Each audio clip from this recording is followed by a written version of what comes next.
Hello everyone and welcome to Excel study. As you all can see, this is going to be a one short class of class 11 chapter number 4.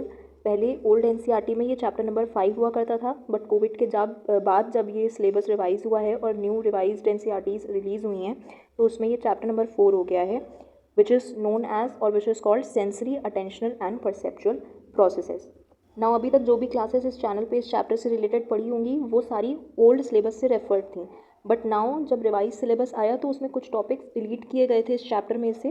देखो, third chapter तो पूरा delete कर दिया गया था, basis of human behaviour, जिसकी वजह से ये चैप्टर नंबर 5 से चैप्टर नंबर 4 पर आ चुका है. आप देख सकते हैं चैप्टर नंबर 5 था ये, और इसमें से विजुअल सेंसेशन और ऑडिटरी सेंसेशन दो टॉपिक्स डिलीट किए गए हैं, जिसमें आपका ह्यूमन आई और ह्यूमन ईयर का पूरा स्ट्रक्चर और फंक्शनिंग आती थी. Functional limitations of sense organs, ये एक छोटा सा टॉपिक इसमें ऐड हुआ है, और ऐड शायद नहीं हुआ है ये तो इसमें दिया हुआ है, बट ये पहले भी हम पढ़ रहे थे, पहले भी एनसीईआरटी में ये था. तो ये जो भी वन शॉट क्लास है, इसमें जो भी हम लोग पढ़ने वाले हैं वो न्यू सिलेबस के अकॉर्डिंग हम लोग कवर करेंगे. अंडरस्टूड? ओके, सो जब आप इस चैप्टर का टाइटल पढ़ रहे हो तो उसमें आपको 3 टर्म्स देखने को मिल रहे हैं, which is sensation, attention and perception. और इन्हीं तीनों प्रोसेसेस के बारे में हमें डिटेल में इस चैप्टर में पढ़ना है. But before we understand it in detail, हमें इन टर्म्स का मीनिंग पता होना चाहिए कि एग्जैक्टली ये वर्ड मीन क्या करता है. अब इस चैप्टर में हमें बात क्या करनी है, बेसिक जो इंट्रो इस चैप्टर का है वो ये है कि हमारे अगल बगल, आप जिस भी सराउंडिंग में, चाहे अभी बैठे हो चाहे आप जहाँ भी कहीं भी हो, आप अगर अपने अगल बगल देखोगे तो आपको बहुत सारी चीज़ें दिखाई देंगी, बहुत सारे ऑब्जेक्ट्स, लोग भी दिखाई दे सकते हैं, सामान दिखाई दे सकता है, बहुत कुछ आपको दिखाई देगा जो आपकी सराउंडिंग है इस वक्त पे. नाउ आप किसी भी चीज़ को अगर देखोगे तो आप उस पर थोड़ी देर के लिए पहले तो ध्यान दोगे, तब आपको समझ में आएगा कि वो क्या है, राइट? या अगर आप अभी पढ़ाई कर रहे हो तो आप बहुत ध्यान से मेरी बातों को सुन रहे होगे in order to understand what I am telling you, right? तो कोई भी चीज़ अगर होती है हमारे आसपास तो हम कैसे समझ पाते हैं कि वो क्या है, हमारा ब्रेन कैसे समझ पाता है उस चीज़ को. और अगर मान लो कोई बातें हैं किसी की, कोई कुछ कह रहा है हमसे, तो हम कैसे समझ पाते हैं कि उसके कहने का मतलब क्या है. ये सारी चीज़ें जो आती हैं ये सेंसेशनल, अटेंशनल और परसेप्चुअल प्रोसेसेस के अंदर आती हैं. नाउ जब हम किसी चीज़ को, हमारे सेंस ऑर्गन होते हैं, हमारे सबके पास सेंस ऑर्गन होते हैं 5, सबको पता है. इन सेंस ऑर्गन्स का काम क्या होता है, जो भी स्टिमुलाई हमारे सराउंडिंग्स में प्रेजेंट है, कोई भी चीज़ का जो सबसे पहला जो एक छवि बनती है ना, जो छवि हमारे सेंस ऑर्गन्स में कैप्चर होती है, वो काम सेंसेशन उसे हम कहते हैं. तो sensation is when our sense organs detect something. जो हमारे सेंस ऑर्गन्स को, अगर मान लो आपको आवाज़ किसी की, अगर आपको लग रहा है कि कहीं से कोई आवाज़ आ रही है, तो वो आवाज़ कैसे डिटेक्ट होगी, आपके ईयर के थ्रू. आपका ईयर क्या है, एक सेंस ऑर्गन है, राइट? इसी तरीके से अगर आप अभी स्क्रीन पर देख रहे हो, अपने मोबाइल में, अपने लैपटॉप में, टैब में, किसी भी चीज़ में, अगर आप स्क्रीन पर देख रहे हो और आपको मेरी लिखी हुई चीज़ें दिखाई दे रही हैं, तो ये क्यों हो रहा है? बिकॉज आपकी जो आईज़ हैं, जो कि एक सेंस ऑर्गन है, वो सेंस कर रही हैं, वो डिटेक्ट कर रही हैं कि यहाँ पर कुछ लिखा हुआ है, राइट? नाउ सिर्फ इतना ही नहीं होता है कि हमारे सेंस ऑर्गन को वो चीज़ दिख जाए या उसके नोटिस में वो चीज़ आए, जो भी वो सेंसेशन है. इसके अलावा ये भी इम्पॉर्टेंट होता है कि हम कुछ देर, मतलब कुछ पर्टिकुलर सेकेंड्स या कुछ पर्टिकुलर एक टाइम होता है, बहुत छोटा टाइम, जिस टाइम के लिए हमें उस पर फोकस अपना कॉन्सेंट्रेट करना होगा, सो दैट कि हमारा ब्रेन उस पर्टिकुलर आवाज़ को, ऑब्जेक्ट को, कोई भी पर्टिकुलर फॉर्म ऑफ सेंसेशन है उसे प्रोसेस कर पाता है कि ये क्या है, और ये सारी इन्फॉर्मेशन फिर वो हमें बताता है. तो ये जो पूरी प्रोसेस है, जहाँ पर हम थोड़े से टाइम के लिए उस पर ध्यान दे रहे हैं एक चीज़ पे, ताकि हमारे ब्रेन के पास सिग्नल पहुँच सके, वो प्रोसेस होती है अटेंशन. एंड जो हमारा ब्रेन उस प्रोसेस कर रहा है, उस इन्फॉर्मेशन को, जो भी हमें हमारी सराउंडिंग से मिली है, जो सेंसेशन है, उसकी मीनिंग निकाल रहा है. मीनिंग इन द सेंस क्या, कि अगर हम कोई पेन देख रहे हैं तो हमें तो वो एक ऑब्जेक्ट कुछ भी ऐसा दिख सकता है, कुछ प्लास्टिक का है, कुछ गोल गोल सा है, उसमें एक आगे निब सी कुछ है, ठीक है, बट हमें ये नहीं पता होगा ना कि वो पेन है. ये तो हमें हमारा ब्रेन बता रहा है. ये कैसे प्रोसेस हो पा रहा है कि वो जो ऑब्जेक्ट हमारे आंखों के सामने आ रहा है वो एक पेन ही है, बिकॉज हमारा ब्रेन परसेप्शन बना रहा है उस ऑब्जेक्ट के बारे में, जहाँ पर वो सेंस निकाल रहा है या मीनिंग निकाल रहा है उस पर्टिकुलर सेंसेशन में से, राइट? तो यही तीनों प्रोसेसेस हैं जिनके बारे में हमें डिटेल में समझना है कि कैसे किसी भी इंफॉर्मेशन को in the form of audio, in the form of any visual stimuli, हम कैसे उसे प्रोसेस करते हैं और कैसे समझ पाते हैं कि ये पर्टिकुलर क्या है. जैसे आप अगर कोई आवाज़ सुनोगे किसी भी इंडिविजुअल की, और अगर आपके मतलब अगर आपके, मान लो अगर आपकी मम्मा की आवाज़ है, तो आप तुरंत आइडेंटिफाई कर लोगे ये मेरी मॉम की आवाज़ है. हाउ?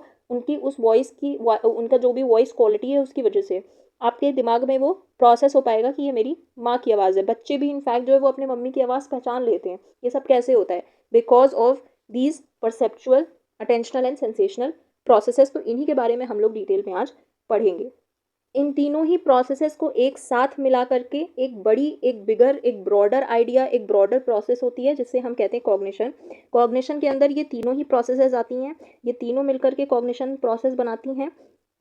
कॉग्निशन का मतलब क्या है कि जहाँ पर हम चीज़ों के बारे में सोच समझ सकते हैं और उनके बारे में नॉलेज गेन करते हैं और उन्हें समझते हैं, ठीक है। तो कॉग्निशन के अंदर ही ये तीनों प्रोसेसेस भी आपकी आती हैं। ना ये बहुत बेसिक सी बात है, ये सबको पता होगी कि स्टिमुलस क्या होता है। कोई भी चीज़ जो हमारे एनवायरनमेंट में है, जिसे हम देख सकते हैं, सुन सकते हैं, स्मेल कर सकते हैं, टेस्ट कर सकते हैं या फील कर सकते हैं, वो हमारे लिए एक स्टिमुलस बन जाता है। यानी कोई भी इन्फॉर्मेशन, चाहे वो ऑडिटरी इन्फॉर्मेशन हो, विजुअल हो, ठीक है, ऑल्फैक्टरी हो, ये सारी इन्फॉर्मेशन जो होती है ये हमारे लिए स्टिमुलस बन जाती है, जिससे अलग अलग हमारे सेंस ऑर्गन्स रिसीव करते हैं और उसे डिटेक्ट करने का काम करते हैं। अगर कोई भी विजुअल स्टिमुलस है, यानी जो देखने वाली चीज़ें हैं, जैसे कोई घर है, लाइट है, कलर है, हम कैसे पता लगा पाते हैं कि ये रेड कलर है, ब्लू कलर है, ग्रीन कलर है, ये सब कैसे होता है? बिकॉज हमारी आंखें पहले उस कलर को देखती हैं एंड देन हमारे ब्रेन के पास हम थोड़ी देर उस पर अटेंशन देते हैं, फिर हमारे ब्रेन के पास इन्फॉर्मेशन आती है और वो प्रोसेस करता है उसे परसेप्शन के थ्रू, और फिर हमें वो ये बताता है कि हमारे अंदर ये इन्फॉर्मेशन जनरेट होती है कि ये रेड कलर है या ये ब्लू कलर है, राइट। तो यहाँ पे सबसे पहले जो हमारा सेंस ऑर्गन है वो क्या हुआ, किस ऑर्गन ने उस कलर को सेंस किया या उस पर्टिकुलर स्टिमुलस को सेंस किया? हमारी आइज़ ने। अंडरस्टूड। उसी तरीके से ऑडिटरी होता है, जैसे म्यूजिक हो गई, वॉइसेस हो गई, वो हमारा ईयर डिटेक्ट करता है। ऑल्फैक्टरी यानी स्मेल, जैसे कि फ्रेग्रेंस ऑफ अ फ्लावर, या अगर आप कोई डियो आप शॉपिंग करने जाते हो, अगर आप कोई डियो चेक करते हो तो आप उसको क्या करते हो, थोड़ा थोड़ा सा डियो लगा करके आप पहले उसको चेक करते हो कौन सा आपको ज़्यादा फ्रेग्रेंस अच्छी लग रही है, वहाँ पर आपका नोज काम कर रहा है।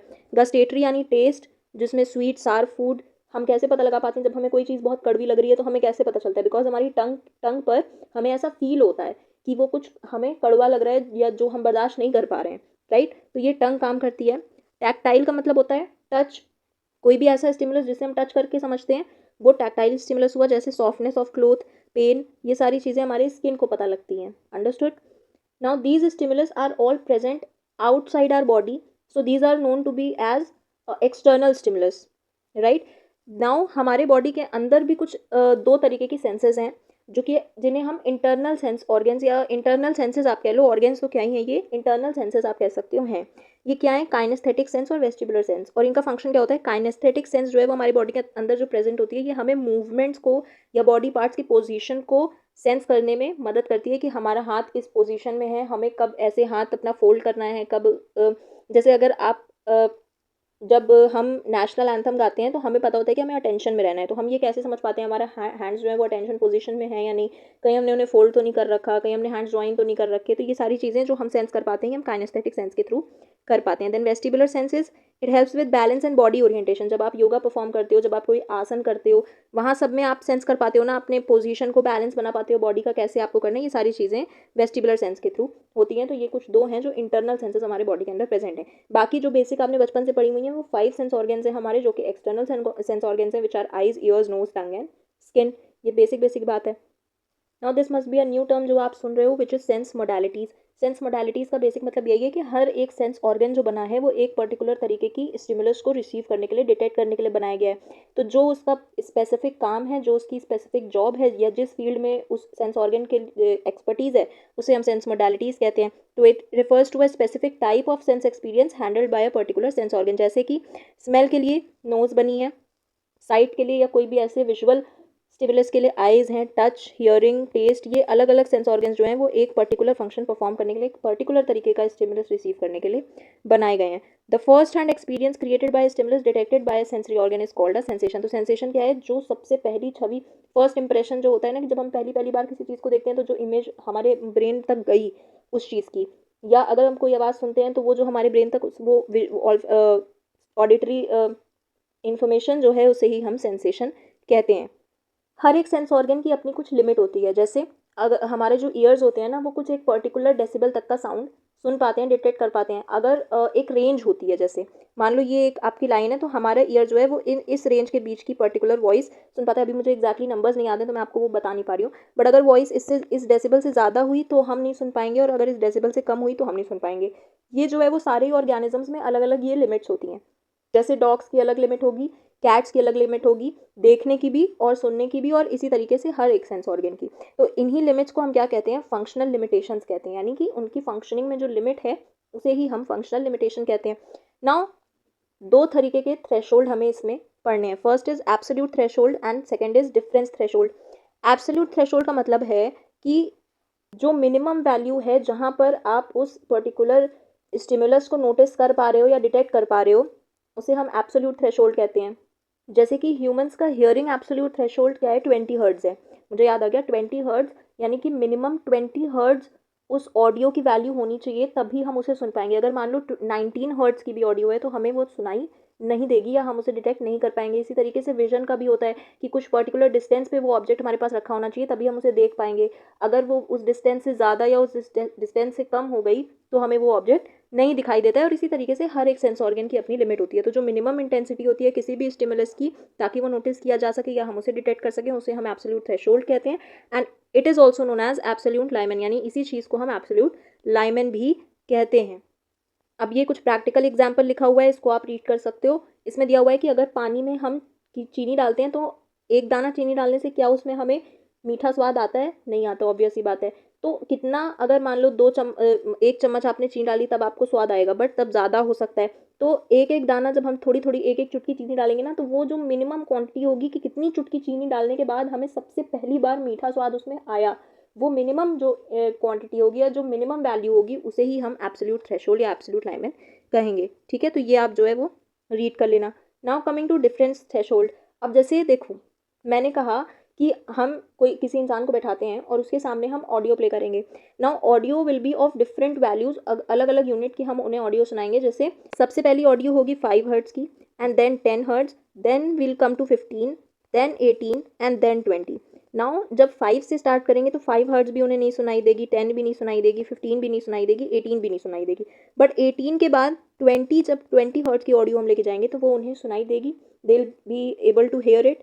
ठीक है, तो जो लास्ट वैल्यू होती है, यानी मिनिमम वैल्यू जिस पे हमें वो सेंसेशन आई, और उसके पहले वाली जो वैल्यू होती है, उसे ही उसके डिफरेंस को हम डिफरेंस थ्रेशोल्ड बोलते हैं। यानी जो वैल्यू पे पर्टिकुलर हमें वो सेंसेशन हुई और उसके पहले, जस्ट पहले जो वैल्यू थी जिस पे वो सेंसेशन बिल्कुल नहीं हो रही थी, उसे ही हम डिफरेंस थ्रेशोल्ड बोलेंगे। तो जैसे 18 और 20 का डिफरेंस क्या है? 2 हर्ट्ज है, तो 2 यहाँ पर क्या हो गया? डिफरेंस थ्रेशोल्ड हो गया। इस डिफरेंस थ्रेशोल्ड को ही हम डिफरेंस लायमन भी कहते हैं। जैसे यहाँ का एग्जाम्पल अगर आप रीड करेंगे तो यहाँ पर क्या दिया हुआ है, if you add sugar until the water test sweet, यानी कि एब्सोल्यूट थ्रेशोल्ड तक, उस लिमिट तक जहाँ पर मिनिमम इतना शुगर उसमें होना चाहिए कि वो हमें मीठा लगे। The DL is how many more granules are needed before it taste sweeter than before. तो यानी अगर हमने जो है अभी तक जो है वो, आप कह सकते हो कि हमने 50 ग्राम चीनी डाली थी उतने पानी में, बट नहीं टेस्ट आ रहा था। बट जैसे ही हमने उसको 70 ग्राम्स किया, टेस्ट आने लगा। तो जो लास्ट वैल्यू थी जब तक टेस्ट नहीं आ रहा था, और जब टेस्ट आ गया, उन दोनों के बीच का जो डिफरेंस है, that is difference threshold which will be 20 grams. Understood? I hope अब आपको ये समझ में आ गया होगा। So these are the functional limitations of sense organs. Now this was all that we had to study about the sensational processes. Now coming to the second part of the chapter which is attentional processes, यानी किसी भी object पर, किसी भी stimulus पर जब हम थोड़ी देर के लिए फोकस करते हैं तभी वो सिग्नल हमारे ब्रेन के पास जाता है। अदरवाइज बहुत सारी चीज़ें हमारे सराउंडिंग्स में हैं जिन पे हम ध्यान नहीं दे पाते। जैसे आप मार्केट में जाते हो तो बहुत सारे लोग आपके अगल बगल चल रहे हैं, पर क्या आपको हर एक चेहरा याद रहता है? नहीं। बट अगर किसी एक चेहरे पे आपने बहुत ध्यान से उसको देखा, अपनी अटेंशन रखी उस पर, थोड़ी देर के लिए फोकस किया, तो वो चेहरा आपको हो सकता है अगली बार जब आप देखो तो आपको याद आ जाए। तो इसी तरीके से हर एक चीज़ पे हम अटेंशन नहीं फोकस कर पाते, यानी हर एक इन्फॉर्मेशन हमारे ब्रेन में प्रोसेस होने के लिए जाती भी नहीं है। राइट? तो कुछ ही ऐसी चीज़ें हैं या कुछ ही ऐसे स्टिमुलस हैं हमारे सराउंडिंग्स में जिन्हें हम प्रोसेस करने के लिए हमारे ब्रेन के पास जाती हैं। और वो क्यों होता है? Because of the selective process of attention. Now attention के अंदर भी कुछ कॉन्सेप्ट्स या कुछ टर्म्स आते हैं, यानी अलग अलग चीज़ों पे हम अलग अलग तरीके से अटेंशन देते हैं। हर चीज़ पे हम एक ही तरीके से अटेंड नहीं करते हैं हर इन्फॉर्मेशन को। जैसे सबसे पहली जो प्रोसेस है दैट इज़ सिलेक्शन। सिलेक्शन का मतलब है कि जब हमारे अगल बगल बहुत सारे तरीके के इन्फॉर्मेशन या स्टिमुलस हैं, जैसे ऑडिटरी भी है, विजुअल भी है, हमारे आसपास बहुत सारी आवाज़ भी आ रही है, बट हम वहाँ पर, हमारा ध्यान क्या है? देखो, जब आप इमेजिन करो आप क्लास में बैठे हो और सारे आपके दोस्त अगल बगल बातचीत कर रहे हैं, आपके क्लास में कोई टीचर है जो डांटने आई हुई हैं, बट अगर विंडो के बाहर से आपकी बेस्ट फ्रेंड जा रही है एंड वो आपको कुछ इशारा कर रही है, या अगर वो आपको कह रही है क्लास से बाहर आने के लिए, तो आप उस वक्त पे क्या कर रहे हो? आप सेलेक्ट कर रहे हो कि आपको अपने बगल वाले बच्चे की बात नहीं सुननी, आपको मैम की बात नहीं सुननी, क्लास में जो शोर हो रहा है उसको नहीं सुनना, बट आपने सेलेक्ट किया हुआ है कि आपको अपनी फ्रेंड की तरफ ही अटेंशन देना है। दैट इज सेलेक्शन, की जब आप किसी एक पर्टिकुलर स्टिमुलस को सेलेक्ट करते हो कि मुझे इस पे ही अटेंशन देना है जानबूझ के। नाउ अलर्टनेस का मतलब ये है कि जिस वक्त पे हमें ज़रूरत है किसी पर्टिकुलर स्टिमुलस को सुनने की, ध्यान देने की, और हम उसी का वेट कर रहे हैं। जैसे जब कोई कॉम्पिटिशन होता है या अगर मान लो रेस होने वाली है, तो जब वहाँ पर कोई पर्टिकुलर रिंग हो सकती है, कोई पर्टिकुलर एक बेल हो सकती है, या कुछ भी ऐसा एक सिग्नल हो सकता है जो आपको दिया जाएगा, तो आपको वो रेस स्टार्ट करनी है या वो कंपटीशन स्टार्ट करना है, और आपके पास लिमिटेड टाइम है, ठीक है। तो जब तक जैसे आपको बहुत अलर्ट रहना है, आपको बहुत ध्यान देना है उस पर्टिकुलर स्टिमुलस के लिए। जैसे अगर आपको कुछ विजुअल स्टिमुलस मिलने वाला है, यानी अगर आपको मान लो ग्रीन फ्लैग दिखाया जाएगा और तब आप सबको राइटिंग स्टार्ट करनी है, या पर्टिकुलर कोई भी कॉम्पिटिशन है, अंडरस्टूड। तो आप ध्यान दिए रहोगे कि आपको सिर्फ उस ग्रीन, मतलब उस ग्रीन फ्लैग पे ही आपका ध्यान होगा कि कब वो दिखेगा और तब मुझे स्टार्ट करना है। और इसी जगह पे अगर कोई ऑडिटरी ऐसा होगा कि कोई बेल बजेगी, तो आप उस पे ध्यान दिए रहोगे। तो रेडी रहना किसी पर्टिकुलर स्टिमुलाई पे रिस्पॉन्ड देने के लिए, वो उसे हम कहते हैं अलर्टनेस। नाउ कॉन्सेंट्रेशन, कॉन्सेंट्रेशन का मतलब होता है कि हम किसी पर्टिकुलर ऑब्जेक्ट या किसी पर्टिकुलर टास्क पे एक वक्त पे कॉन्सेंट्रेट करना चाह रहे हैं। जैसे कि क्लास में हम बहुत सारी बैकग्राउंड नॉइस होती हैं, बहुत सारी चीज़ें अगल बगल चल रही हैं, बट उस वक्त पे मुझे उनका लेक्चर सुनना है, यानी एक ही तरीके के स्टिमुलस में से किसी एक पर्टिकुलर को हम सेलेक्ट कर रहे हैं। एंड देन सर्च में आता है कि हम किसी एक ही पर्टिकुलर स्टिमुलस को ढूंढ रहे हैं, जो चीज़ हमारी जानी पहचानी। जैसे अगर हमारा घर में कोई एक पेन खो गई है, तो हमें बहुत सारी पेन्स दिखेंगी, बट हम उस पर्टिकुलर पेन को खोज रहे हैं, तो हमारा जो सेंस ऑर्गन है या हमारी जो आई है उस वक्त पे उसी एक पर्टिकुलर स्टिमुलस को डिटेक्ट करने के लिए सर्च कर रही है। तो इस यहाँ पर हमारा जो अटेंशन है वो उसी चीज़ पे जाएगा जिस चीज़ को हम खोज रहे हैं। ये होता है सर्च। नाउ जो भी चीज़ है, जो पर्टिकुलर ऑब्जेक्ट है जिस पे हम उस वक्त पे अटेंशन दे रहे हैं, दैट इज फोकस। वो फोकस पॉइंट है, और उसके अगल बगल, उसके अलावा जितनी भी डिस्ट्रैक्शंस हैं, जितने भी और स्टिमुलस प्रेजेंट हैं, जो भी और चीज़ें सराउंडिंग में चल रही हैं, वो सारी हमारी फ्रिंज हो गई, यानी जो पेरीफेरी हो गई। यानी कि अगर ये ग्राउंड है तो उसका सेंटर क्या है, वो ऑब्जेक्ट जिस पे आपका फोकस है, और उसकी सारी पेरीफेरी, उसके किनारे किनारे जो भी चीज़ें चल रही हैं, वो उनसे आपको कोई लेना देना नहीं है, वो क्या है, आपकी फ्रिंज है, साइकोलॉजिकल लैंग्वेज में अटेंशन के कॉन्टेक्स्ट में। अंडरस्टूड। नाउ अटेंशन दो टाइप्स की हमें पढ़नी है। First one is selective attention and second is sustained attention. सबसे पहले हम सिलेक्टिव अटेंशन की अगर बात करते हैं, तो selective attention is the process of focusing on a limited number of stimuli from the many that reach our senses at the same time due to the brain's limited processing capacity. हमारे brain की एक limited capacity है, एक वक्त पर कुछ एक particular number of information या पीस ऑफ इन्फॉर्मेशन, सॉरी, या कोई एक पर्टिकुलर लिमिट में ही वो सेंसेस को प्रोसेस कर पाता है, स्टिमुलस को या इन्फॉर्मेशन को प्रोसेस कर पाता है। इसकी वजह से हम हमारे सराउंडिंग में जो हर एक चीज़ है उस पर एक साथ ध्यान नहीं दे सकते। तो एक पर्टिकुलर टाइम पे एक कुछ पर्टिकुलर चीज़ों पे ध्यान देना, उन्हें सेलेक्ट करना, उसे हम सेलेक्टिव अटेंशन कहते हैं, ठीक है। अब ये बहुत सारी चीज़ों से अफेक्ट हो सकती हैं, बहुत सारे फैक्टर्स ये डिटरमाइन करते हैं कि इतनी सारी चीज़ों में से किस पर्टिकुलर चीज़ पे हमारा अटेंशन जाता है, या कौन से ऑब्जेक्ट को या कौन सी पर्टिकुलर चीज़ को, स्टिमुलस पे हमारी अटेंशन उससे अट्रैक्ट होती है। क्या हो सकता है, साइज़। जो भी ऑब्जेक्ट्स लार्जर होंगे, यानी ज़्यादा बड़े होंगे साइज़ में, उन पे हमारा अटेंशन ज़्यादा ईजिली अट्रैक्ट होगा, ज़्यादा ईजिली फोकस होगा। इंटेंसिटी की बात करें तो जो भी चीज़ें ऐसे इंटेंसिटी के वैल्यू में, मतलब इंटेंसिटी की यूनिट में आप मेजर करते हो, जैसे लाइट की ब्राइटनेस हो गई, और साउंड्स की लाउडनेस हो गई, स्मेल्स की जो स्ट्रेंथ है, तो ये सारी चीज़ें, जितनी स्ट्रॉन्ग स्मेल उतनी ही ज़्यादा हमारी नाक उसे डिटेक्ट कर पाएगी, उसी तरीके से जितनी ब्राइट लाइट उतनी ही ज़्यादा हमारी आइज़ उसे डिटेक्ट कर पाएंगी। नाउ मोशन, कोई भी मूविंग स्टिमुलाई होता है वो ज़्यादा जल्दी से अटेंशन कैच करता है इन कंपैरिजन टू जो भी स्टिमुलाई रेस्ट पे है।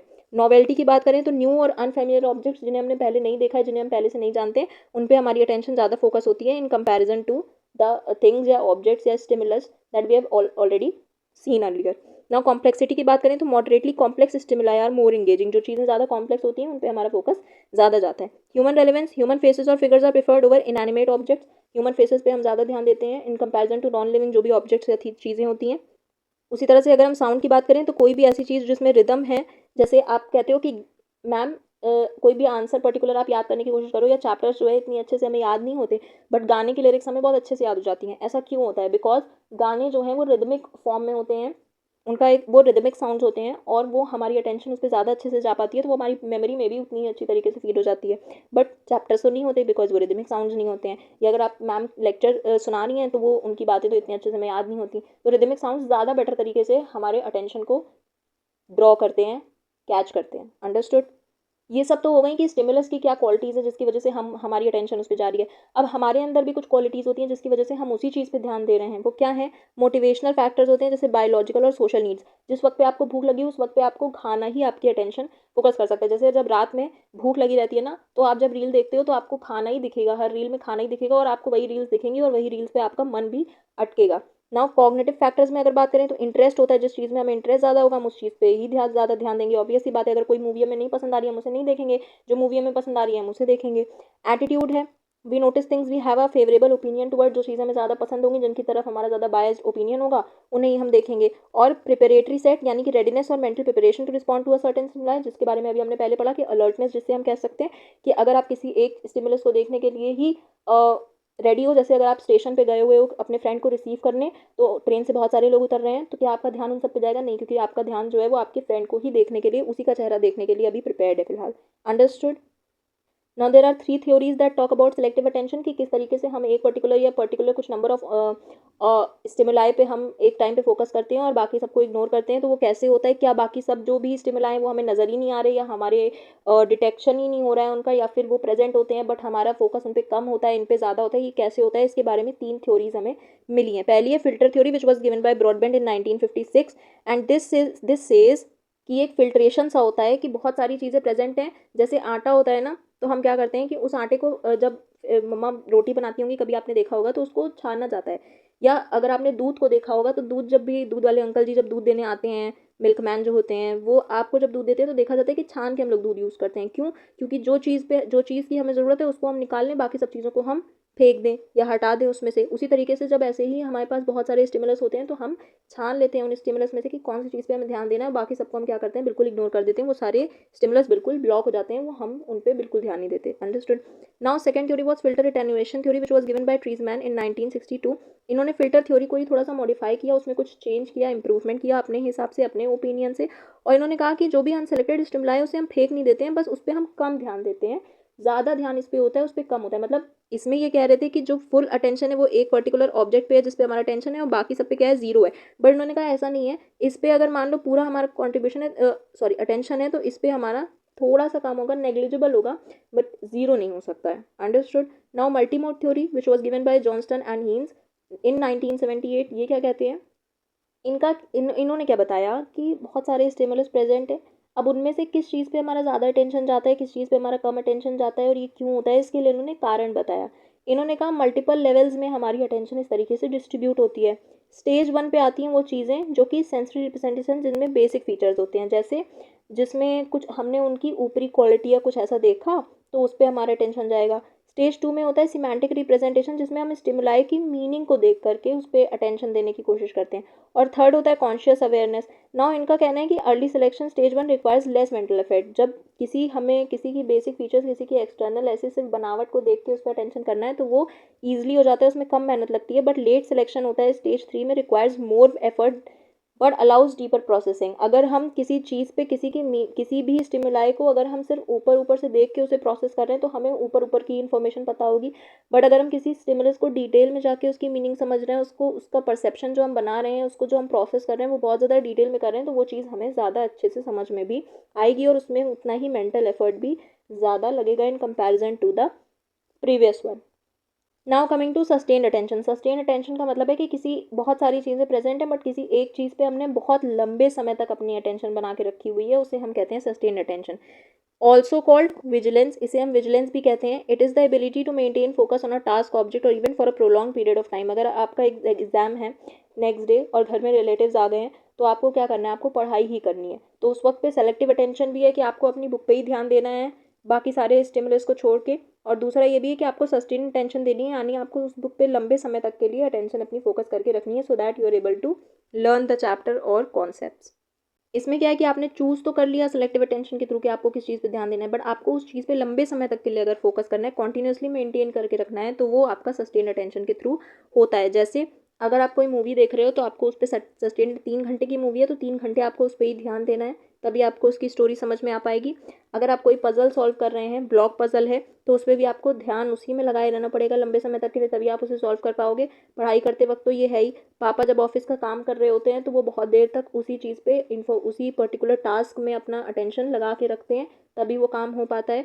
आप अभी पढ़ाई कर रहे हो, तो आपने अपनी सारी अटेंशन जो है वो सस्टेन लंबे समय तक के लिए, जब तक लेक्चर खत्म नहीं हो जाता तब तक स्क्रीन पे बना के रखी हुई है। That is all sustained attention. Understood. लंबे समय तक के लिए किसी टास्क, किसी ऑब्जेक्ट, किसी तरीके के स्टिमुलाई पे अपने फोकस को कॉन्सेंट्रेट करके रखना, मेंटेन करके रखना continuously, that is sustained attention. Sustained attention भी कुछ चीज़ों से इन्फ्लुएंस हो सकती हैं, जिसके अंदर क्या क्या आता है। पहला है सेंसरी मोडालिटी। इसका कहना है कि कोई भी ऑडिटरी सिग्नल जो होता है उस पे हम ज़्यादा लंबे समय तक अपनी फोकस को कॉन्सेंट्रेट कर सकते हैं इन कंपैरिजन टू कोई भी विजुअल वन, यानी कोई देखने की चीज़ है उसको हम कम देर तक देख पाते हैं, बट सुनने में हमें ज़्यादा आसान होता है। इसीलिए लोग क्या कहते हैं कि मतलब अगर आप ये सिर्फ नोट्स अगर आप पढ़ लोगे ना तो वो आप उस पर कम फोकस कर पाओगे, आपका टेंशन उतना फोकस नहीं होगा। बट बिकॉज साथ साथ आप मेरी ऑडियो भी सुन रहे हो, मेरा एक्सप्लेनेशन भी सुन रहे हो, तो उस ऑडियो पे आपका ध्यान ज़्यादा अटेंशन होगा और वो आपको याद भी रह जाएगी ज़्यादा। बिकॉज जिस भी चीज़ पे आप ज़्यादा अटेंशन दोगे वो आपकी मेमोरी में भी ज़्यादा अच्छी तरीके से सेव होगी, स्टोर होगी। Understood. Then clarity of stimuli, जो भी चीज़ें क्लियर है, इंटेंस है, लॉन्ग लास्टिंग है, वो हमें बेटर अटेंशन मेंटेन करने पे हेल्प करती हैं। Next is temporal uncertainty. इसका मतलब क्या है कि जब कोई भी सिग्नल रेगुलर इंटरवल्स पे होता है तो हम उस पर ज़्यादा फोकस कर पाते हैं इन कंपैरिजन टू कोई भी इरेगुलर चीज़ है उस पर हम उतना फोकस नहीं करते हैं। Then spatial uncertainty which says कि signals that appear in a fixed location are easier to attend to. कोई भी चीज़, कोई भी सिग्नल, कोई भी स्टिमुलाई जो सेम जगह पे दिखता है उस पर आपका अटेंशन चला ही जाता है। रोज़ आप एक पर्टिकुलर रास्ते से जाते हो और आप एक अंकल को वहाँ पे बैठा हुआ देखते हो जो उस पर्टिकुलर टाइम पे रोज़ वहाँ पे बैठ के चाय पी रहे होते हैं, तो आप उन्हें पहचान लोगे एक पर्टिकुलर टाइम के बाद। जब रोज़ रोज़ आप उन्हें सेम जगह पे बैठा हुआ देख रहे हो और एक दिन वो वहाँ पे नहीं होंगे ना, तो आपको ये रियलाइज़ हो जाएगा कि यार आज कुछ कमी है। ये क्यों होगा? बिकॉज आपने उतनी अटेंशन उनको रोज़ दे रखी थी, उन्होंने अट्रैक्ट करी थी आपकी attention because of the spatial uncertainty. Now, signals that appear at random places are harder to track. जो रैंडम जगह पे चीज़ें हमें दिखती हैं उनको हम इतना अच्छे से ट्रैक नहीं कर पाते हैं, वो हमारी अटेंशन कम अट्रैक्ट करती हैं। अब ये कुछ और प्रैक्टिकल एग्जांपल्स हैं जहाँ पे आपको अटेंशन का एप्लीकेशन दिखेगा रियल लाइफ में।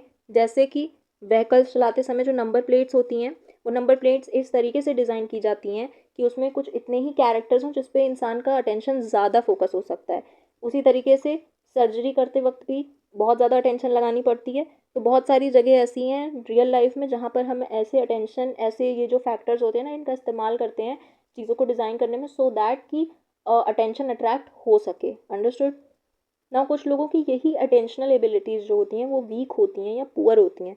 उन्हें एक डिसऑर्डर होता है which is attention deficit hyper activity disorder. ये आप ये नहीं कह सकते कि हम 2 मिनट के लिए फोकस नहीं कर पा रहे हैं तो हमें भाई ADHD हो गया, ऐसा नहीं है।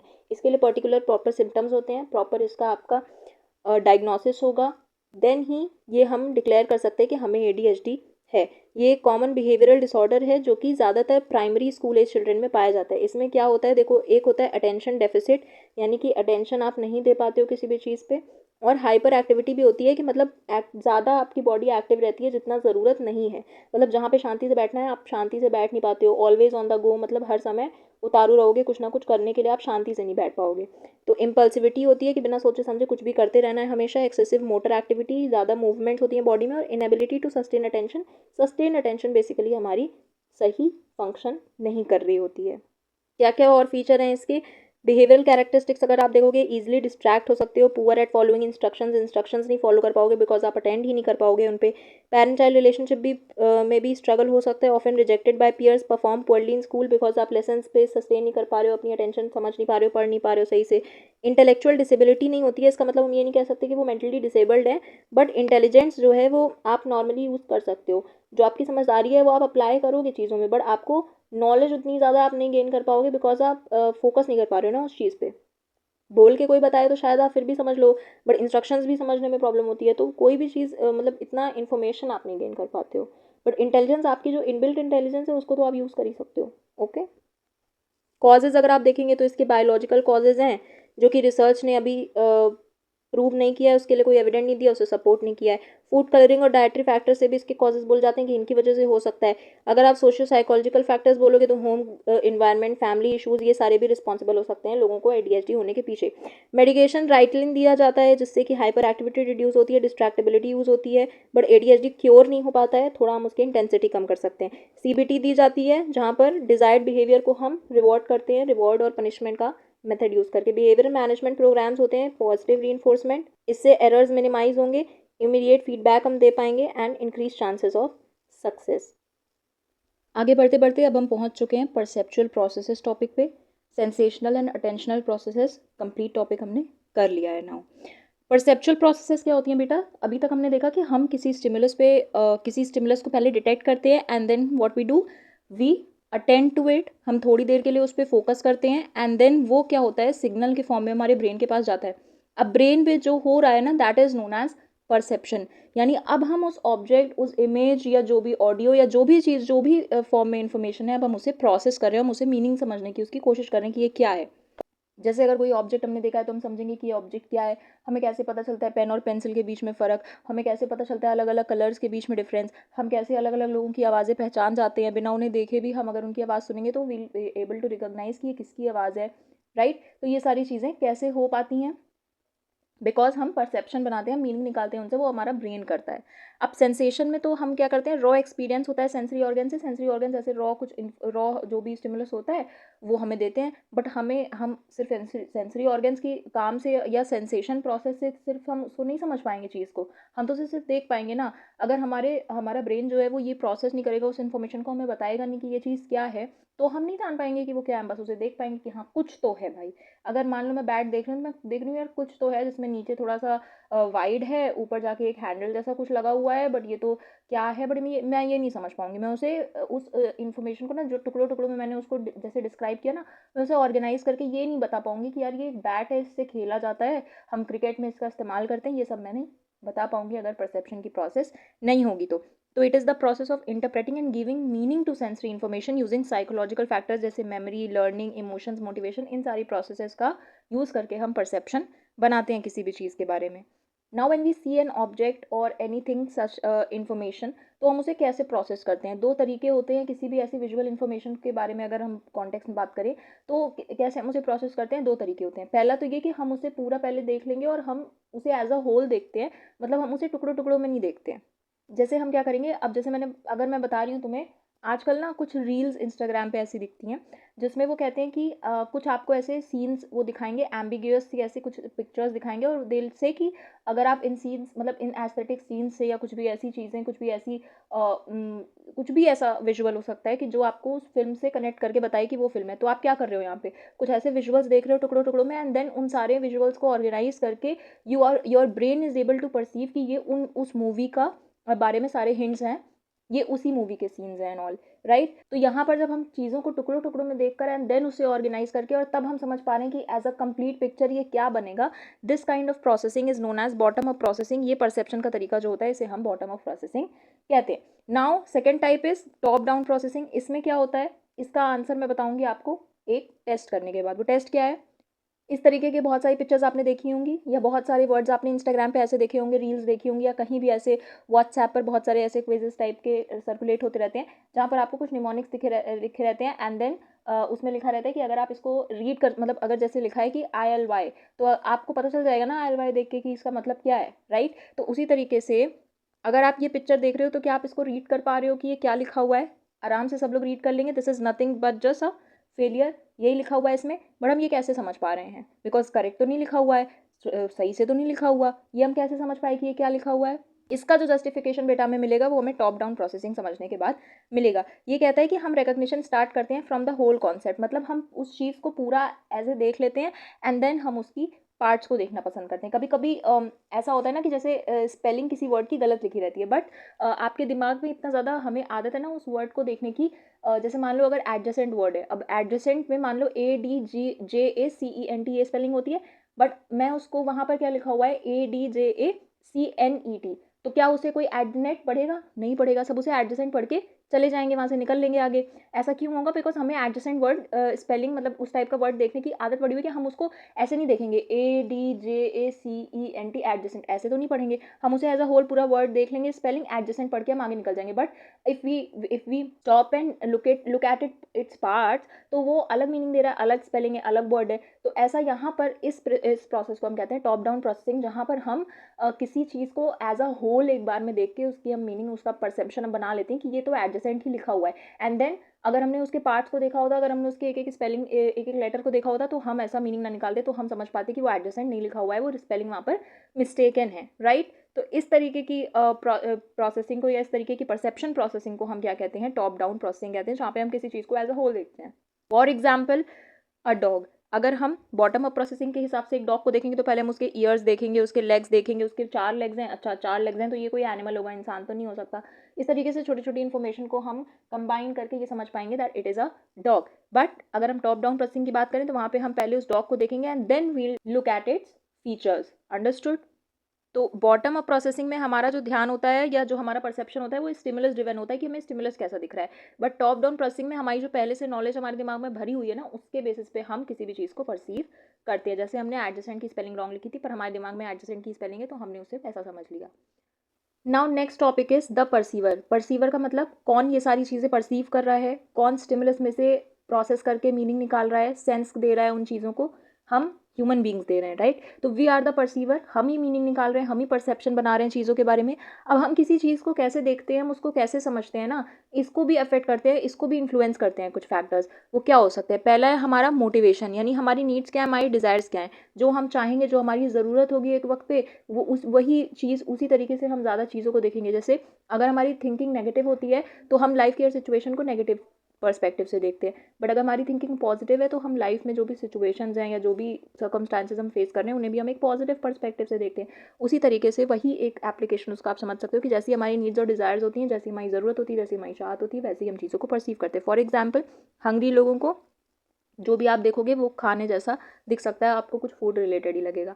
Now second is expectations. Expectations क्या है कि मेरी जिस चीज़ से जैसी एक्सपेक्टेशन होगी मुझे ऐसा ही लगेगा कि वही चीज़ है। फॉर एग्जाम्पल, मान लो आज आपका एग्जाम्पल क्या है, मैं रियल लाइफ सिचुएशन बताती हूँ। कल क्या हुआ, मेरा ऑर्डर था वो, और मिंत्रा से मैंने कुछ ऑर्डर किया था। अब वो ऑर्डर रिटर्न जाना था, तो वो मैं बहुत दिन से कोशिश कर रही थी, बट वो रिटर्न उसका मैंने डाल रखा था, बट वो कोई पिकअप का उसमें शेड्यूल ही नहीं हो रहा था। कल फाइनली वो शेड्यूल हुआ। मैं बहुत दिन से परेशान थी कि ये किसी तरीके जाए, बिकॉज वो काम की भी चीज़ नहीं थी मेरे, मतलब ड्रेस था तो फिट इशू हो गया था। तो फाइनली जब वो कल शेड्यूल हुआ और मुझे पता चला कि यार आज पिकअप होना है ना, तो मैं बहुत ज़्यादा अटेंटिव थी कि ये मौका बिल्कुल ना छूट जाए, क्योंकि अगर इस बार ये नहीं गया तो अब नहीं जा पाएगा, बिकॉज बहुत इशू हो रहा था इस रिटर्न में, राइट? तो एक हफ्ते बाद जब फाइनली शेड्यूल हुआ, मैं इतनी अटेंटिव थी, मेरी एक्सपेक्टेशन थी ना कि अब इस फ़ोन पर अगर आज कॉल आती है तो वो पिकअप वाले की होगी। तो जब एक बार फ़ोन बजा तो मैं इतना ज़्यादा, मतलब इतना ज़्यादा वो हो गई ना, मेरी एक्सपेक्टेशन थी कि पिकअप वाला ही होगा, तो मुझे लगा पिकअप वाला ही है, बट कोई और निकला। अब फिर दूसरी बार जब फ़ोन नहीं हुआ तो मुझे एक्सपेक्टेशन थी कि यार पिकअप वाले का ही कॉल होगा, फिर मुझे लगा वही था, बट फिर मैं भाग के गई, पर फिर कोई और निकला। तो यहाँ पर क्या है बेटा, एक्सपेक्टेशन है। हम क्या परसीव कर रहे हैं कि जब भी कॉल रिंग हो रही है तो हमें यही लग रहा है कि पिकअप वाले भैया आए। ऐसा क्यों हो रहा है? बिकॉज एक्सपेक्टेशन हमारी ऐसी हो रखी है। Understood? Now cognitive styles. Cognitive style का मतलब है कि हमारी एक हैबिचुअल वे होती है चीज़ों को परसीव करने की, जो हमारी हैबिट होती है जैसे चीज़ों को देखने की, उसी तरीके से हम चीज़ों को परसीव करते हैं। अब इसमें दो तरीके आ सकते हैं, पहला होता है फील्ड डिपेंडेंट और दूसरा है फील्ड इंडिपेंडेंट। अगर हम फील्ड डिपेंडेंट चीज़ों को देखते हैं, यानी कि हम चीज़ों को होल की तरीके देखते हैं, तो हम मतलब इतना ज़्यादा हम डिटेल्स पे हम इतना ज़्यादा पॉइंट आउट नहीं करते, हम फोकस नहीं करते, हम स्पेसिफिकली डिटेल्स पे बहुत ज़्यादा कॉन्सेंट्रेट नहीं करते, हम चीज़ों को ऊपर ऊपर से देख के निकलते चलते हैं। जैसे कुछ लोग होते हैं ना कि अब ऐसे होते हैं कि पब्लिक में कहीं गए ना तो वो इतना ज़्यादा चीज़ों को, मतलब उनके बगल से कौन गुजर गया उन्हें पता भी नहीं चलेगा। बट कुछ लोग ऐसे होते हैं कि उनके बगल से अगर उनका कोई जान पहचान आदमी निकल रहा है ना, या सड़क पे कहीं भी कोई दिख रहा है ना, तो वो तुरंत पहचान जाएंगे, अरे वो मेरे बगल से गया था, राइट? तो वो लोग कैसे हैं, वो लोग, उनका परसेप्शन कैसा है, फील्ड इंडिपेंडेंट है। मतलब वो लोग हर चीज़ पे, हर छोटी छोटी डिटेल पे या चीज़ों को बहुत ज़्यादा ऑब्जर्वेशनल, उनकी स्किल्स जो है वो बहुत अच्छी है। बट फील्ड डिपेंडेंट वाले वो डिटेल्स पे फोकस नहीं करते हैं। Then cultural background and experiences, ये भी बहुत मैटर करते हैं। अलग अलग कल्चर के लोग अलग अलग तरीके की चीज़ों को अलग अलग तरीके से परसीव कर सकते हैं। फॉर एग्जाम्पल, हम हैं, अगर हमारे को बर्फ़ दिखा दी जाए तो हम कहेंगे भाई बर्फ़ है, स्नो है, बट उसकी क्या हम स्पेशीज़ बता पाएंगे? या अगर आप ये भी समझ लो, नॉर्मल सा, आपने पंचायत सीरीज़ देखी होगी, ठीक है? अब उसमें क्या होता है, जब विधायक का घोड़ा बिक रहा होता है तो क्या होता है, वहाँ के जो दामाद जी थे वो जाते हैं, राइट? उसका नाम मुझे याद नहीं आ रहा। वो जाता है घोड़ा लेने, विधायक के यहाँ घोड़ा खरीदने जाता है। तो उसको क्या पता होता है, उसको घोड़े की सारी जो भी स्पीशीज़ होती हैं उसने कितने सारे उसमें नाम लिए होते हैं। अब हमारे को अगर कोई घोड़ा दिखा दिया जाएगा तो हम तो ये कहेंगे ना, हॉर्स है भाई, हॉर्स है। अब इसमें स्पीशीज़ क्या होती हैं, हॉर्स जैसा हॉर्स है, राइट? तो हमारा क्या है, हमारा कल्चरल बैकग्राउंड ऐसा है कि हमें हमें वो सब नॉलेज नहीं होगी। बट वो किसी ऐसे गाँव से बिलोंग करता था जहाँ पे उसे ये सारी नॉलेज है या कुछ है। तो कल्चर भी हमारा डिपेंड करता है कि हम किसी चीज़ को कैसे परसीव करते हैं। जैसे Eskimos can distinguish many types of snow. हमारे को बर्फ़ दिखाई जाएगी, हम कहेंगे बर्फ़ है, बट ये जो एस्किमोज एक कम्युनिटी होती है, ये अलग अलग तरीके की बर्फ़ में भी डिस्टिंग्विश करके बता सकते हैं कि किस तरीके की बर्फ़ है, राइट? अंडरस्टूड? नाउ बेटा next topic is principles of perceptual organisation. जब भी आप कोई इमेज देखते हो, कोई चीज़ देखते हो, कोई ऑब्जेक्ट देखते हो, तो एक वो ऑब्जेक्ट होता है और एक उसके पीछे का बैकग्राउंड होता है, इसको आप ऐसे समझो कि जब आप फोटोज़ ले रहे होते हो तो फोकस का एक वो होता है ना कि फीचर होता है कि हम फोकस कर रहे हैं, हम किस चीज़ पे फोकस कर रहे हैं, हम जो ऑब्जेक्ट है पर्टिकुलर उस पर फोकस कर रहे हैं या उसके बैकग्राउंड पे फोकस कर रहे हैं। जब हम ऑब्जेक्ट पे फोकस करते हैं तो बैकग्राउंड ब्लर हो जाता है, अगर हम बैकग्राउंड पे फोकस करते हैं कैमरा तो ऑब्जेक्ट ब्लर हो जाता है। तो वही है, वो है एक प्रिंसिपल ऑफ परसेप्चुअल ऑर्गेनाइजेशन। वो कौन सा प्रिंसिपल है? वो है बेटा फिगर ग्राउंड परसेप्शन। यानी इसमें क्या करते हैं, हम फिगर के ऊपर फोकस करते हैं और बैकग्राउंड को हम अलग समझते हैं। Like we can separate figures from the background. हम ये पता लगा सकते हैं कि क्या इसमें बैकग्राउंड है, क्या ऑब्जेक्ट है। जैसे अगर हम बुक रीड कर रहे हैं तो हमारे को पता है कि वहाँ पे वर्ड्स जो है वो फिगर हैं और पेज बैकग्राउंड है, तो हम पेज पे ध्यान नहीं देते हैं। अंडरस्टूड। जैसे अगर हम स्काई मान लो एरोप्लेन जा रहा है आपके घर से, तो आप एरोप्लेन देखने भागे बाहर, बाहर भागे तो आपने आपका फिगर क्या हुआ? एरोप्लेन हुआ। बैकग्राउंड क्या है? स्काई है। अंडरस्टूड। तो आप ऑब्जेक्ट को उसके बैकग्राउंड से डिफ्रेंशिएट या डिस्टिंग्विश कर पा रहे हो। अब इसमें कुछ चीज़ें हैं, कुछ डिफरेंसेस हैं फीचर्स के फॉर्म में, तो आपको समझने हैं। फॉर्म की बात अगर हम करें तो फिगर जो होता है उसका एक डेफिनेट शेप आपको अलग सा उभरा हुआ सा वो दिखेगा, डिस्टिंक्ट दिखेगा। बट बैकग्राउंड जो है वो रिलेटिवली फॉर्मलेस होता है, वो कोई शेप, उसका स्पेसिफिक शेप या डेफिनेट शेप इस तरीके से कुछ नहीं होता है। ऑर्गेनाइजेशन की बात करें तो फिगर ज़्यादा ऑर्गेनाइज्ड होता है, बैकग्राउंड लेस ऑर्गेनाइज्ड होता है। फिगर की अपनी एक क्लियर आउटलाइन होती है, बट जो बैकग्राउंड होता है उसकी क्लियर कोई आउटलाइन नहीं होती है, वो कहीं से भी कहीं को भी जा सकता है। फिगर अलग से उठ के उभरा हुआ आपको नजर आएगा, बट बैकग्राउंड जो है वो पीछे रहता है, वो उसका काम ही क्या है? पीछे रहना। फिगर क्लियर लिमिटेड नियर होता है, ज़्यादा पास दिखता है, और बैकग्राउंड जो है वो हमें पीछे दिखता है, दूर दिखता है। देन होता है आपका फॉर्म परसेप्शन। फॉर्म परसेप्शन का मतलब क्या है? आपने जब मैथ्स पढ़ी होगी तो आपको पता चला होगा, या फिर ऐसे भी आपने सुना होगा कि जो भी फिगर्स होते हैं ना वो बहुत सारे डॉट्स मिल के मतलब जैसे अगर एक लाइन है तो लाइन क्या होती है? It is a group of many dots, infinite dots. तो हमने मैथ्स में ये पढ़ा होगा कि एक लाइन पे इनफाइनाइट डॉट्स होती हैं। बहुत सारी डॉट्स को मिला करके हम एक लाइन बना पाते हैं, बहुत सारे पॉइंट्स को मिला के पॉइंट बोलते हैं मैथमेटिकल लैंग्वेज में। अंडरस्टूड। तो यही है फॉर्म परसेप्शन, कि हम किसी चीज़ को as a group of smaller units नहीं समझते हैं, हम उसे एज अ होल देखते हैं। ठीक है, हम उसको अलग अलग उसी तरीके से, जैसे अगर आप कार देखोगे तो आप यही समझोगे ना कि ये कार है, आप उसको अलग अलग टुकड़े नहीं देखोगे कि ये व्हील है, स्टीयरिंग है, विंडोज़ हैं, इतने डोर हैं, ऐसा है वैसा है, तो ये जो है एक कार है, ऐसा तो सोचोगे नहीं, एज अ होल उसे देखोगे। This is known as form perception. Gestalt psychology से ये फॉर्म परसेप्शन का जो कॉन्सेप्ट है वो इंस्पायर्ड है। क्यों? बिकॉज जेस्टॉल्ट ने ये आइडिया दिया था कि जो होल होता है it is different from the sum of its parts. मतलब अगर हम पार्ट्स का सम करें तो वो एक कोई अलग चीज़ भी हो सकती है, और होल जो होता है वो एक अलग है। मतलब जैसे अगर आप व्हील्स, और आप बोलोगे व्हील्स थी भाई उसमें, तो व्हील्स तो कार में भी हो सकती हैं, बाइक में भी हो सकती हैं, इनफैक्ट बुलक कार्ट में भी हो सकती हैं। तो हम टुकड़ों से समझ पा रहे हैं? नहीं, वहाँ पर अलग हो जा रहा है। अंडरस्टूड। जैसे एक फ्लावर पॉट विथ फ्लावर, ये भी एक होल है, बट अगर हम उसमें से फ्लावर्स हटा दें तो भी तो वो एक फ्लावर पॉट ही हुआ, वो भी अपने आप में एक होल ही है। अंडरस्टूड। तो ऐसे हम ये नहीं कह सकते कि जो पार्ट्स हैं उससे हम मीनिंग निकाल सकते हैं, वो होल सेम है और पार्ट्स भी सेम है, ऐसा हम नहीं कह पाते हैं। जेस्टॉल्ट साइकोलॉजी से आइडिया मिला था।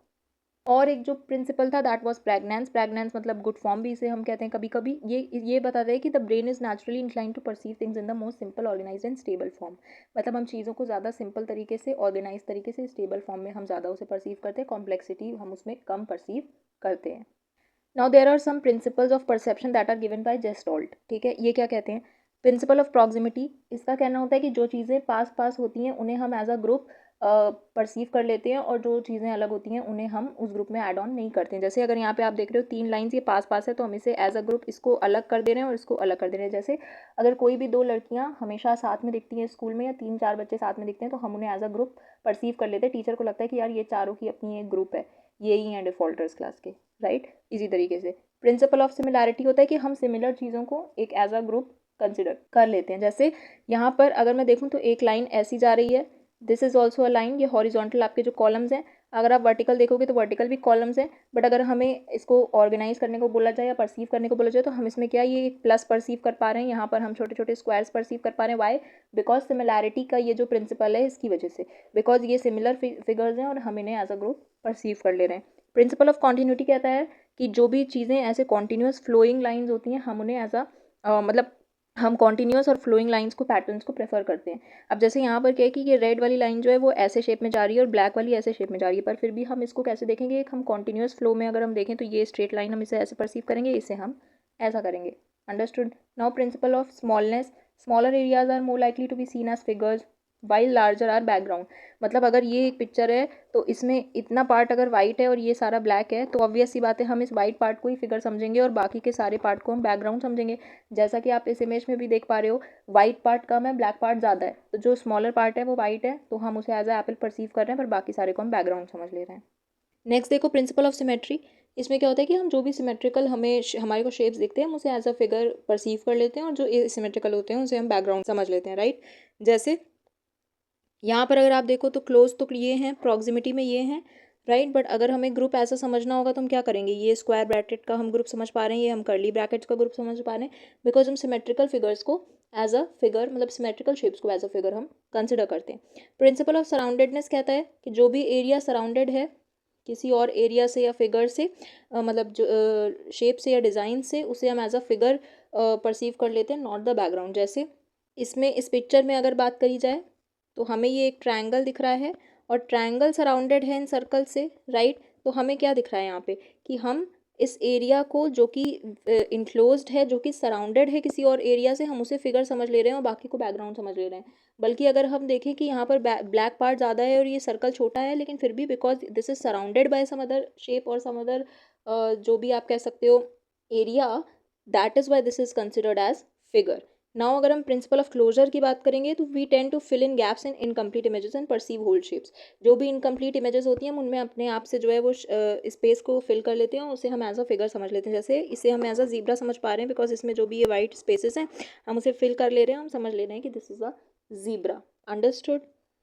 Now coming to perception of space, depth and distance. Space क्या होता है, स्पेस कोई भी ऐसी 3 डायमेंशनल फील्ड है जहाँ पर चीज़ें एग्जिस्ट करती हैं, मूव करती हैं और प्लेस की जा सकती हैं। ये जो पूरा जो भी अर्थ है, इंडिया है, ये जहाँ पर आप बैठे हो, ये सब कुछ स्पेस है बिकॉज यहाँ पर सब कुछ क्या है, 3D है। अंडरस्टूड। तो ये एक 3 डायमेंशनल फील्ड होती है। Images on the retina are flat because जो भी मतलब जो भी इमेजेस हमें हमारे रेटिना पे बनती हैं, हम आंखों से देखते हैं, वो तो फ्लैट 2D बनती है। बिकॉज अगर हम सामने बैठे हुए हैं, हमारे सामने कोई ऑब्जेक्ट है तो हम उसका एक ही साइड देख पा रहे हैं ना, उसके पीछे वाला साइड तो हम देख नहीं पा रहे हैं। तो हमारे रेटिना में इमेज कैसी बन रही है, 2D बन रही है। बट हम उसकी डेप्थ को, उसके डिस्टेंस को 3 डायमेंशन में हम परसीव कर लेते हैं, उस ऑब्जेक्ट को हम समझ लेते हैं कि ये 3 डायमेंशन में कैसा हो रहा होगा। वो बिकॉज हो जाता है कैसा, परसेप्शन की वजह से। डेप्थ परसेप्शन होता है, it is the ability to see the world in 3D and जज डिस्टेंसेज। हम 3D में चीज़ों को देख के जज कर लेते हैं। जैसे जब हम ड्राइव कर रहे हैं तो सामने से हमें अगर कोई व्हीकल आता हुआ दिख रहा है तो हम उसे 2D देख पा रहे हैं ना, 3D में तो देख नहीं पा रहे, बट हम परसीव कर लेते हैं कि वो हमारे से कितना दूर होगा। दो तरीके के क्यूज होते हैं जिससे हम डेप्थ को परसीव कर पाते हैं। एक होता है मोनोक्यूलर क्यू, एक होता है बाइनोक्यूलर क्यू। मोनोक्यूलर क्यू होता है जिससे हम एक ही आंख से हम देखेंगे तो हम परसीव कर लेंगे, बट बाइनोक्यूलर जो क्यूज होते हैं उन्हें हमें दोनों आंखों से देखना ज़रूरी होता है, एक आंख से देख के हम उसे परसीव नहीं कर सकते हैं। मोनोक्यूलर क्यूज में क्या क्या आते हैं, 8 मोनोक्यूलर क्यूज हमें पढ़ने हैं। पहला है रिलेटिव साइज। हम कहते हैं कि जो भी ऑब्जेक्ट हमें स्मॉल लग रहा है उसे हम समझ लेते हैं कि वो हमारे से दूर है। अगर जैसे क्या होता है कि जब सड़क पे आप चल रहे हो तो कोई कार बहुत दूर होती है तो वो हमें बहुत छोटी सी दिखती है, बट जैसे जैसे वो हमारे पास आने लगती है वो हमें बड़ी दिखने लगती है ना। जैसे अगर हम आसमान से देखते हैं बहुत डिस्टेंस से तो हमें नीचे खड़े हुए लोग चींटी जैसे लगेंगे, बट जैसे जैसे हम उनके पास आते जाएंगे वो हमें, हम मतलब सेग्रीगेट कर पाएंगे ना कि अलग अलग लोग खड़े हुए हैं, ऑब्जेक्ट्स, इंडिविजुअल्स, राइट। तो जैसे ये ट्री अगर हमें स्मॉलर इन साइज है तो हमें लग रहा है ये ज़्यादा दूर है और ये ट्री ज़्यादा पास है। उसी तरीके से सेकंड है इंटरपोजिशन। इंटरपोजिशन होता है कि अगर कोई भी 2-3 ऑब्जेक्ट्स एक दूसरे को ओवरलैप कर रहे हैं तो जो सबसे पीछे वाला ऑब्जेक्ट होता है, जो सबसे नीचे होता है उस ओवरलैप में, उसे हम समझ लेते हैं कि वो हमारे से दूर है, और जो सबसे ऊपर होता है वो ज़्यादा पास लगता है। जैसे इसमें रेक्टेंगल सबसे ऊपर है तो ये हमें पास लग रहा है और सर्कल सबसे नीचे है इसलिए हमें ये सबसे दूर लग रहा है। लीनियर पर्सपेक्टिव होता है कि जब कोई भी जो पैरेलल लाइंस हैं जो मूव कर रही हैं तो जैसे जैसे डिस्टेंस बढ़ता जाता है हमारे को वो कन्वर्जिंग सी दिखने लगती हैं कि वो आगे जाके कहीं पे मिल जाएंगी। जैसे कि रेलवे ट्रैक्स, यहाँ से वो पैरेलल ही मूव कर रही हैं और आगे जब आप बढ़ते जाओगे तो वो ऐसी ही दिखेंगी, पैरेलल ही होंगी, वो कहीं मिल तो जाती नहीं है रेलवे ट्रैक्स। बट अगर आप एक पॉइंट पे खड़े होकर एक जगह पे वहाँ से देखोगे तो वो ऐसा लगेगा कि आगे जाके कहीं मिल जा रही हैं। Parallel lines seem to converge in the distance. Then next is aerial perspective. जो भी चीज़ें दूर होती हैं वो हमें हेजी सी, ब्लरी सी दिखती हैं। जैसे इस इमेज में आप देखो जो पास के माउंटेन्स हैं वो आपको ज़्यादा डार्क कलर में दिख रहे हैं और पीछे जैसे जैसे माउंटेन्स पीछे जा रहे हैं, हम पीछे वाले माउंटेन्स हैं वो हमें ब्लरी से, हेजी से नज़र आ रहे हैं। लाइट एंड शेड होता है कि शेडोज़ और लाइटनिंग जो है वो एक डेप्थ का, एक डिस्टेंस का हमारे को सेंस देती हैं। जैसे ये 3 बॉल्स हैं तो ये स्पेस में कहाँ है आप इसका आइडिया नहीं लगा सकते, बट जब हमने ये शैडोज़ बना दी तो हमें ऐसा पता चल रहा है कि ये एक फ्लोर है और इस फ्लोर से सबसे ज़्यादा ऊपर कौन सी बॉल है। इस बॉल का फ्लोर से इतना डिस्टेंस है, इसका थोड़ा ज़्यादा है और इसका सबसे ज़्यादा है। क्यों? बिकॉज इसकी शेडिंग की वजह से, ये जो लाइटनिंग है या शेडिंग है इसकी वजह से हम ये आइडिया लगा पाते हैं, डेप्थ का हम परसेप्शन बना पाते हैं। Next is texture gradient. Objects जो कि जिनका डेंस टेक्सचर होता है वो हमें लगता है कि हमारे से दूर हैं। जैसे पास में अगर आप देखोगे तो ये सब थोड़ा कम डेंस है, यहाँ पर आपको अलग अलग दिख रहे हैं जो भी फिगर्स हैं, बट जैसे जैसे दूर जा रहे हैं सारे आपस में मिक्स हो जा रहे हैं, बहुत ज़्यादा डेंसिटी हो जा रही है वहाँ पे। इसलिए हम कहते हैं कि जहाँ पर भी चीज़ें डेंस होती दिखती हैं वहाँ हमें लगता है कि वो हमारे से बहुत दूर है। Then next is relative height. Objects जो कि हमारे विजुअल फील्ड में हायर होते हैं वो हमें दूर लगते हैं। जैसे स्कूल में जब लाइन लगती है असेंबली के लिए, तो अगर आप आगे से खड़े होकर देखोगे तो जो ऑब्जेक्ट्स होते हैं ना, जो कि मतलब जो हमारे विजुअल फील्ड में थोड़ा हमें ऊपर दिखते हैं, वो हमें लगता है कि हमसे दूर हैं। नाउ मोशन पैरालैक्स की बात करें तो जैसे जैसे हम मूव करते हैं किसी बस में या कहीं पे, तो जब मूवमेंट होती है ना, तो जो ऑब्जेक्ट्स हमारे ज़्यादा नज़दीक होते हैं वो ज़्यादा स्पीड में मूव करते हुए हमें लगते हैं, बट जो हमसे दूर होते हैं वो स्लो मोशन में दिखते हैं, थोड़ा स्लो मूव करते हुए दिखते हैं। पास वाले ज़्यादा स्पीड में होते हैं, पीछे वाले कम स्पीड में। कैसे? देखो, समझ आ पा रहा है इसमें कि कैसे आगे की जो बिल्डिंग्स हैं वो ज़्यादा फास्ट मूव कर रही हैं इन कंपैरिजन टू पीछे वाली buildings. Understood. Now coming to binocular cues. इसमें 2 आंखों की ज़रूरत होती है इन क्यूज़ को समझने के लिए। पहला है रेटिनल डिस्पेरिटी। इसमें क्या होता है कि जब आप अपने अपने फेस के सामने आप एक फिंगर रखिए, अब आप उस फिंगर को देख रहे हैं, पहले राइट आई से देखिए, लेफ्ट आई क्लोज करके, और फिर आप राइट आई को अपने क्लोज करिए और लेफ्ट आंखों से देखिए। जब आप ऐसे बार बार अपने आंखों को दोनों को ऐसे बार बार बंद खोल करके देखेंगे ना, तो वो फिंगर्स आपको मूव करते हुए दिखेंगी। जैसे लगेगा कि जब आप लेफ्ट आई से देखोगे तो वो आपको लेफ्ट की तरफ जो है वो ज़्यादा दिखेंगी, और जब आप राइट आई बंद करके लेफ्ट आई से देखोगे तो वो आपको राइट की तरफ ज़्यादा दिखेंगी। ऐसा, इसे हम कहते हैं रेटिनल डिस्पेरिटी। आप करके देखिएगा प्रैक्टिकल। कन्वर्जेंस जो होता है इसमें, जब हम कोई भी ऑब्जेक्ट अपने आंखों के ज़्यादा पास लाते हैं तो हमारी जो आईज होती हैं ये दोनों बीच की तरफ इनवर्ड्स आ जाती हैं। Then accommodation. अकोमोडेशन होता है दूर की चीज़ों को और पास के ऑब्जेक्ट को देखने के लिए हमारी लेंस जो है वो अपने शेप को एडजस्ट करती है, इसे हम कहते हैं अकोमोडेशन। तो जब कोई भी ऑब्जेक्ट पास का होता है तो वो थिक हो जाती है, और जब कोई भी फार या दूर का ऑब्जेक्ट हमारे को देखना होता है तो हमें लाइट जो है वो ज़्यादा स्कैटर्ड सी आती है उस दूर के ऑब्जेक्ट से, इसलिए वो लेंस अपनी थिकनेस को कम करके लेंथ को ज़्यादा बढ़ा लेता है ताकि वो लाइट आराम से उस पर जाके रिफ्लेक्ट या रिफ्रैक्ट हो सके। अंडरस्टूड। नेक्स्ट है परसेप्चुअल कॉन्स्टेंसीज।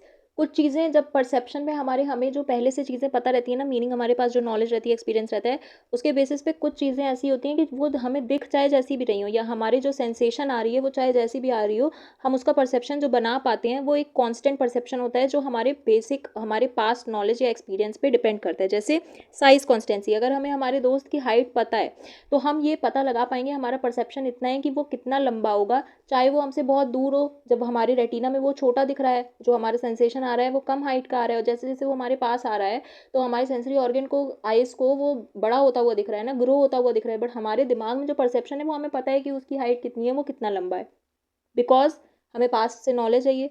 Then shape constancy. चीज़ों के शेप को भी हम ऐसे ही समझ लेते हैं। अगर हमें पता है कि कोई प्लेट गोल है तो हम चाहे उसे साइड से देखें, अगल से देखें, बगल से देखें, पीछे से देखें, चाहे जैसे भी देखें, वो सेंसेशन अलग है, बट हमारा जो परसेप्शन उसके बारे में बन रहा है वो हमारे पास नॉलेज के बेसिस पे एक कांस्टेंट बन रहा है, इसे हम कहते हैं शेप कॉन्स्टेंसी।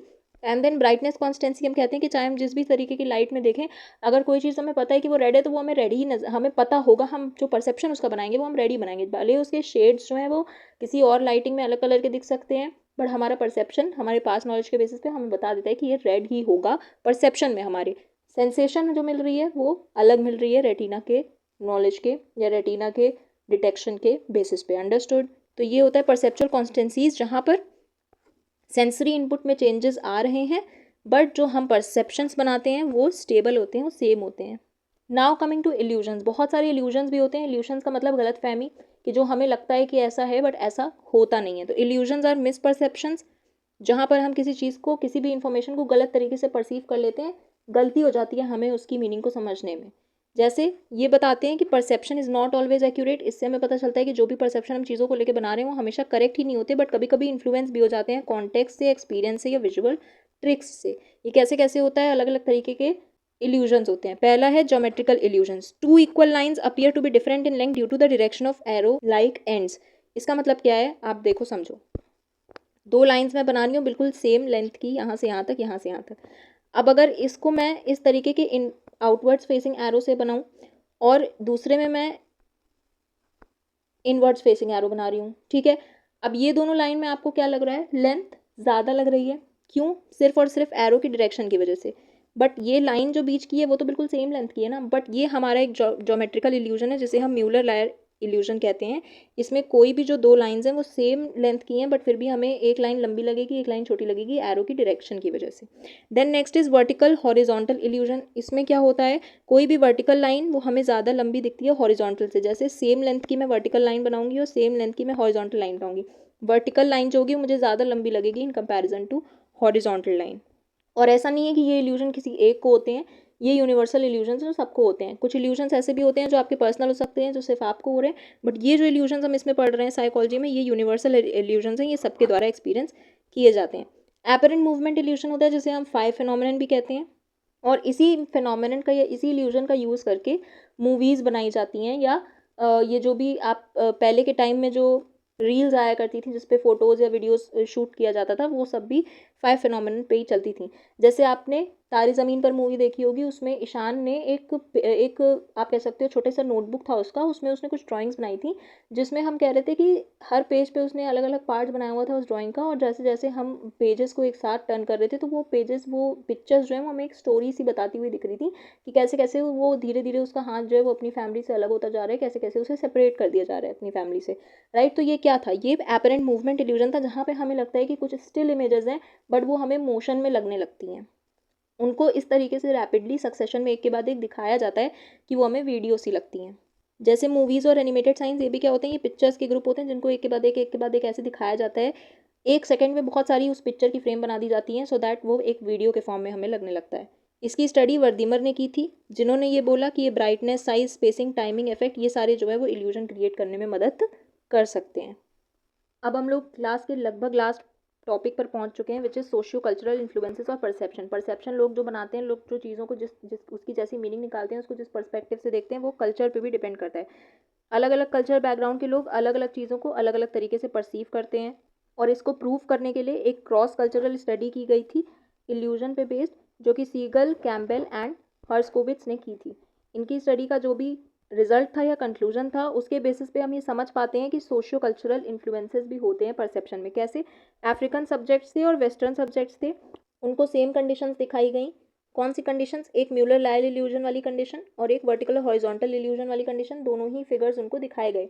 जो अफ्रीकन सब्जेक्ट्स थे वो ज़्यादातर वर्टिकल हॉरिजॉन्टल इल्यूजन ज़्यादा उनको समझ में आ रहा था, और वेस्टर्न सब्जेक्ट्स वर ज़्यादा susceptible to Muller Lyer illusion, मतलब इन्हें वर्टिकल हॉरिजॉन्टल इल्यूजन कम हो रहा था पर म्यूलर लायर इल्यूजन में ज़्यादा प्रॉब्लम हो रही थी। इसका रीज़न क्या है कि अफ्रीकन सब्जेक्ट जो है उनका रेगुलर एक्सपोजर होता है वर्टिकल एलिमेंट से, जैसे tall trees in the forest, तो उन्हें वर्टिकल वाले में, वर्टिकल हॉरिजॉन्टल में ज़्यादा प्रॉब्लम हो रही थी। बट वहीं वेस्टर्न सब्जेक्ट्स तो थे, they lived in carpenter environments with straight lines and angles, buildings and doors वहाँ पे स्ट्रेट लाइंस वगैरह थी, तो उन्हें म्यूलर लायर इल्यूजन में ज़्यादा प्रॉब्लम हो रही थी। इसी तरह से पिक्टोरियल परसेप्शन पे भी कुछ स्टडीज़ हुई, जैसे कि हुडसन्स स्टडी इन अफ्रीका। इसमें पहले उनको पिक्चर्स, जो भी पार्टिसिपेंट्स थे उन्हें पहले से कोई भी पिक्चर नहीं दिखाई गई थी, मतलब उन्हें पहले से पिक्चर्स की कोई नॉलेज नहीं थी। इस वजह से उनको डेप्थ परसेप्शन बनाने में, डेप्थ की उसको समझने में प्रॉब्लम हुई, बिकॉज उनका पिक्चर्स के साथ घर पे या कहीं भी स्कूल में कोई एक्सपीरियंस नहीं था। तो हमें ये पता चला कि अगर उनके कल्चर में पिक्चर्स के, मतलब पिक्चर्स नहीं है, उन्होंने कभी पिक्चर्स नहीं देखी, उसके बारे में कुछ जानते नहीं है, इन्फॉर्मेशन नहीं है, तो वो परसेप्शन भी नहीं बना पा रहे हैं। इसी तरीके से सिन्हा एंड मिश्रास रिसर्च हुई, जहाँ पर उन्होंने कंपेयर किया था hunters and gatherers in forest को, फार्मर्स को, अर्बन डेवलपर्स को। इस तरीके से अलग अलग स्टडीज़ करके हमने अलग अलग कल्चर के लोगों पर एक्सपेरिमेंट्स किए, और इससे हम ये कंक्लूजन निकाल पाए कि कल्चर भी परसेप्शन पे इन्फ्लुएंस करता है। इस टॉपिक के साथ हमारा one shot revision sensory, attentional, perceptual processes chapter का कंप्लीट होता है। अगर आपको ये चैप्टर अच्छे से समझ में आया है तो प्लीज़ अपना फीडबैक कमेंट सेक्शन में ज़रूर दीजिएगा। ऑल्सो इस चैप्टर के पीडीएफ के लिए, इसके अलावा और भी जो यूजफुल स्टडी मटेरियल्स हैं उसके लिए आप ये टेलीग्राम चैनल ज्वाइन कर लीजिए। अगर आप टेलीग्राम पर ये लिख कर भी यूज़र नेम सर्च करेंगे तो आपको मिल जाएगा। इसके साथ साथ आप डिस्क्रिप्शन में इसका लिंक भी आपको मिल जाएगा, तो वहाँ से भी आप जाकर ज्वाइन कर सकते हैं। इस टेलीग्राम चैनल को ज़रूर ज्वाइन कर लीजिएगा, बहुत यूजफुल इन्फॉर्मेशन या स्टडी मटेरियल्स यहाँ पे आपको मिल सकते हैं। ऑल्सो कमेंट ज़रूर करिएगा, like, share and subscribe to my channel. मिलते हैं नेक्स्ट क्लास में, तब तक के लिए बाय बाय।